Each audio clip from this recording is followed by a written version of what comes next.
A share image is the image that will be displayed with the domain name when your web page is shared on social media networks.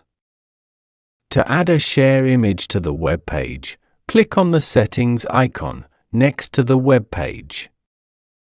And then click on Show Settings. In the Edit Page window, click on SEO Info. Scroll to the bottom of the window.